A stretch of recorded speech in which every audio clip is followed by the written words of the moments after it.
Program vaksinasi untuk masyarakat di Kabupaten Oku terus digencarkan aparat TNI Polri dan pemerintah daerah setempat. Hal itu untuk meningkatkan kekebalan komunal di tengah masyarakat sehingga dapat mencegah penyebaran dari COVID-19. TNI Polri dan Pemkab Oku terus melakukan gerakan vaksinasi untuk masyarakat. Polres Oku misalnya secara bertahap terus melakukan penyuntikan vaksinasi COVID-19. Kapolres Oku AKBP Danu Agus Purnomo mengatakan pihaknya selalu mendukung pemerintah daerah dalam rangka mempercepat proses vaksinasi terhadap masyarakat. Bahkan menargetkan seluruh masyarakat di Oku bisa menerima vaksin. Ia menilai semakin banyak warga yang divaksin akan semakin baik dan dapat meningkatkan kekebalan komunal di lingkungan masyarakat. Target kami adalah semakin banyak masyarakat yang sudah vaksinasi itu akan lebih baik. Kami juga saat ini walaupun stok vaksin untuk Polres Oku masih belum ada, dalam ini kami terus mendukung kepada rekan-rekan yang ada di dinas kesehatan, di pemerintah daerah maupun dari rekan-rekan dari Kodim 0403 agar semakin banyak masyarakat di Kabupaten Oku ini yang menerima vaksinasi tersebut. Kami jadi bukan berdasarkan persentase sudah besar, tapi semakin cepat kita bisa meraih angka 70%, kita minimal sudah bisa menciptakan kekebalan komunal di lingkungan masyarakat Kabupaten Oku ini. Ditambahkan Kapolres Oku, ke depan pihaknya akan mencari lokasi yang tingkat presentase penyuntikan vaksin masih rendah. Hal ini diharapkan agar tingkat presentase penyuntikan vaksin merata, bukan hanya di Kota Batu Raja, tapi juga dapat menyentuh sampai pelosok desa. Retno Wirawijaya, TVRI Sumsel melaporkan. Pemerintah Kabupaten Ogan Komering Ilir akan bekerja keras dan optimis di akhir tahun 2021. Minimal warga Oki yang telah divaksin sebesar 70% seperti instruksi pemerintah pusat. Presiden Republik Indonesia Joko Widodo menginstruksikan bahwa akhir tahun ini vaksinasi ditargetkan mencapai 70%. Hal itu bisa dilakukan dengan cara vaksinasi keroyokan, sinergi antara pemerintah, Polri, dan TNI. Menindaklanjuti hal tersebut, pemerintah Kabupaten Oki optimis realisasi 70% masyarakat Oki hingga akhir tahun 2021 akan terrealisasi. Guna memastikan vaksinasi berjalan baik, Wakil Bupati Oki Jakfar Sodik melakukan peninjauan langsung vaksinasi serentak di zona 1 Kabupaten Oki, yaitu di Kecamatan Mesuji, Kecamatan Mesuji Makmur, Kecamatan Mesuji Raya, Kecamatan Lempuing, dan Kecamatan Lempuing Jaya. Pemerintah Kabupaten Oki menargetkan seluruh kecamatan dan desa di Kabupaten Oki per hari minimal dilakukan vaksin mencapai 5.000 orang. Kegiatan hari ini langsung ngecek lokasi karena ini vaksin secara serentak di zona 1 di antara Mesuji, Mesuji Makmur, Mesuji Raya, Lempuing, dan Lempuing Jaya. Ini sesuai dengan yang disampaikan Pak Presiden, tentunya harus sampai 70%, harus akhir tahun harus sudah mencapai 70% yang divaksin. Kami pemerintah daerah langsung menindaklanjuti juga. Saat ini warga Oki yang telah tervaksin baru mencapai 25%. Untuk itu, Wakil Bupati Oki Jakfar Sodik meminta peran aktif pemerintah kecamatan dan pemerintah di tingkat desa untuk melakukan sosialisasi pentingnya dilakukan vaksin. Pemerintah Oki sendiri menjamin, bila mencapai 70% vaksinasi, masyarakat Oki bisa menjalankan aktivitas seperti normal lagi. Yudi Gromiko, TVRI Sumsel melaporkan. Meski kasus COVID-19 saat ini sudah melandai, masyarakat diminta untuk tidak abai, tetap melaksanakan protokol kesehatan secara disiplin dan ketat.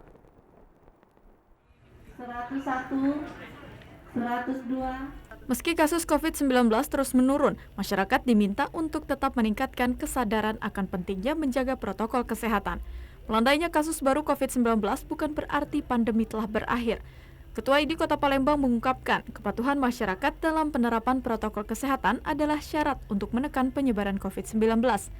Apalagi vaksinasi terus gencar dilakukan. Jika masyarakat mulai lengah, bukan tidak mungkin gelombang ketiga COVID-19 justru akan tiba. kita bersyukur sekarang bahwa kasus ini sudah mulai menurun, jauh menurun, tapi tetap saja masih ada kemungkinan dia untuk naik lagi. Ya. Di beberapa negara, kita ambil contoh sederhana saja di Singapura yang dekat itu 8 bulan mereka bebas gitu. Sekarang naik menonjak lagi. Jadi bukan tidak mungkin ada gelombang-gelombang berikutnya yang tidak kita inginkan. Jadi saran saya, bagaimanapun kita bebas, tetap kita harus menjaga prokes. Gitu. Jangan sungkan untuk tetap prokes dimanapun kita berada dan kita berupaya untuk tidak berkerumun. Data pertanggal 26 Oktober 2021, kasus aktif di Sumatera Selatan saat ini berjumlah 89 orang, suspek dalam proses 198 dan total keseluruhan sembuh sebanyak 56.678 kasus. Tim Liputan TVRI Sumsel melaporkan. Kebijakan wajib tes PCR bagi calon penumpang sebagai syarat utama penerbangan di Bandara Silampari Lubuk Linggau kini kembali diberlakukan. Pihak Bandara Silampari berharap pemerintah dapat menurunkan harga PCR. Sepekan lalu, syarat utama dalam perjalanan udara di Bandara Silampari hanya menggunakan rapid antigen. Namun kini pemerintah pusat melalui Kementerian Perhubungan telah mengeluarkan kebijakan terbaru dengan menetapkan syarat utama penerbang harus tes PCR. Bandi Humas UPBU Bandara Silampari menyampaikan perubahan aturan pemberlakuan tes PCR ini sesuai dengan surat edaran Kementerian Perhubungan yang dimulai berlaku sejak 24 Oktober. Dikatakan oleh Bandi, Bandara Silampari bisa menggunakan antigen sebagai syarat penerbangan, mengingat Lubuk Linggau berstatus PPKM level 2. Namun melihat rute tujuan semuanya ke Pulau Jawa, hasil PCR harus dilakukan.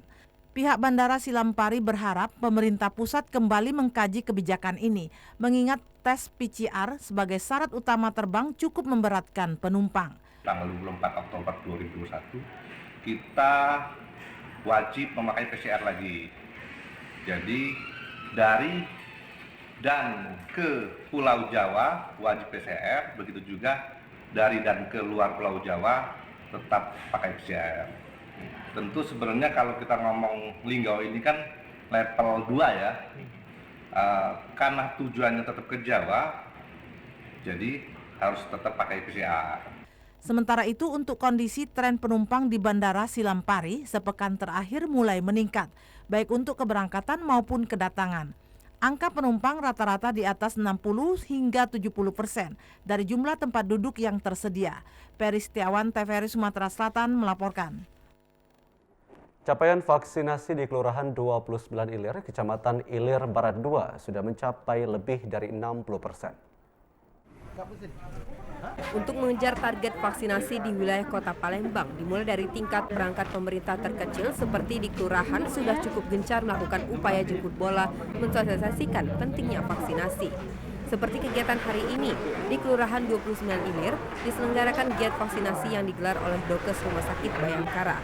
Antusias warga pun cukup tinggi, namun kuota yang disediakan hanya untuk 100 orang per hari untuk menghindari kerumunan. Lurah 29 Ilir Muslim mengatakan dari target yang telah ditetapkan pemerintah kota, Kelurahan 29 Ilir sudah mampu mencapai target vaksinasi lebih dari 60%. Kalau untuk Kelurahan 29 Ilir kami yakin sudah terpenuhi target dari pemerintah Kota Palembang. Kami tetap bekerja sama dengan pemuka masyarakat kita, ketua RT, ketua RW, kemudian 3 pilar kita, Babinsa, Babin Kaptipmas, ataupun aparat kelurahan kita rangkul semua. Kita mohon bantuan mereka untuk mensiarkan, apalagi pada saat ada giat vaksinasi. Muslim menambahkan masih terus akan gencar melakukan sosialisasi bagi warga hingga 100% warga 29 Ilir telah divaksinasi. Muzar Apandi, Arya Kasari, TVRI Sumsel melaporkan. Seiring dengan penurunan kasus positif COVID-19 di Indonesia, pandemi COVID-19 diprediksi akan menjadi endemi. Untuk informasi selengkapnya, kita telah terhubung bersama tenaga ahli Satgas COVID-19 Provinsi Sumatera Selatan, Profesor Yuwono. Selamat petang, Prof. Selamat petang. Baik, Prof, apabila kita melihat kondisi saat ini, apakah pandemi COVID-19 ini dapat berubah menjadi endemi statusnya nanti? Insya Allah sesuai dengan prediksi para ahli dan juga adalah data dan fakta di lapangan, kemungkinannya dari transisi di bulan September kemarin, maka kita akan bisa menuju kepada endemi sekitar awal tahun. Itu prediksinya. Baik, Prof, apa yang sebetulnya menjadi kriteria yang menentukan pandemi menjadi endemi itu sendiri? Oke, baik. Kasus pandemi artinya itu adalah wabah mendunia, sedunia, global. Kemudian apabila turun, misalnya menjadi wabah di suatu tempat, itu namanya epidemi. Kemudian dari epidemi baru menuju keadaan di mana kemungkinan penyakit ini akan ada terus di suatu tempat, namun kasusnya sedikit. Inilah yang disebut sebagai endemi. Jadi endemi adalah kasus ada terus sepanjang tahun tapi sedikit. Jadi contoh misalnya sekarang adalah demam berdarah atau flu, itu adalah suatu endemi. Jadi akan menjadi endemi apabila memang kasusnya sudah jarang tetapi ada terus sepanjang tahun di suatu tempat. Baik Prof, apabila kedepannya ini diprediksi sebagai endemi, apakah COVID-19 yang ada saat ini tuh dapat disamakan dengan flu biasa statusnya? Kalau dari tanda-tandanya tampaknya seperti itu. Memang dari awal virus COVID-19 atau virus SARS-CoV-2 ini termasuk virus yang menyebabkan penyakit flu-like atau penyakit masih dalam kelompok penyakit flu seperti itu. Nah, bedanya dia bisa menyerang saluran pernapasan bagian bawah yaitu paru-paru. Nah, apabila sudah sampai dia misalnya imunitas masyarakatnya sudah bagus, ditambah juga lagi ditemukan obat yang sekarang masih uji klinis fase 2 dan 3, maka mungkin dia akan menjadi endemi. Seperti itu. Baik, Prof. Ketika nanti statusnya berubah menjadi endemi, protokol kesehatan yang saat ini dijalankan seperti dengan menggunakan masker, apakah perlu ada penyesuaian juga atau memang kita harus tetap menggunakan masker nantinya sepanjang waktu? Oke. Baik, jadi soal misalnya masker atau hal lainnya itu tentu adalah nanti dengan prioritas tempat. Misalnya contoh, bahwa tempat-tempat yang kemungkinan rawan atau rentan untuk terjadinya penularan infeksi dari penyakit-penyakit yang sifatnya dari pernapasan atau saluran pernapasan, itu semua tentu kita tetap harus menggunakan masker. Tetapi dengan tempat yang mungkin resiko rendah atau tidak ada resiko atau sendirian, itu baru kita melepas. Tapi intinya kebiasaan pola hidup bersih dan sehat itu yang diinginkan. Itu yang harus kita galakkan. Seperti apa? Yaitu pola hidup bersih, kemudian menjaga imunitas, dan menjaga katakanlah aktivitas dan pergaulan kita ukur bahwa kita sedang dalam keadaan fit atau enggak. Jadi nanti kita akan mengukur dengan pandemi ini, ada pelajaran berharga kalau kita sedang nggak enak badan, dan sebagainya nggak usah datang berkumpul-kumpul, kira-kira begitu. Jadi ini nanti yang akan terjadi. Kalau soal masker mungkin bisa fleksibel. Baik, terima kasih Profesor Yuwono, tenaga ahli Satgas COVID-19 Provinsi Sumatera Selatan telah meluangkan waktu untuk berbincang bersama kami dalam Sumatera Selatan hari ini. Sehat selalu dan selamat beraktivitas kembali, Prof. Sama-sama, terima kasih. Saudara, beragam informasi lain akan kami hadirkan usai jeda pariwara berikut ini. Tetaplah bersama kami.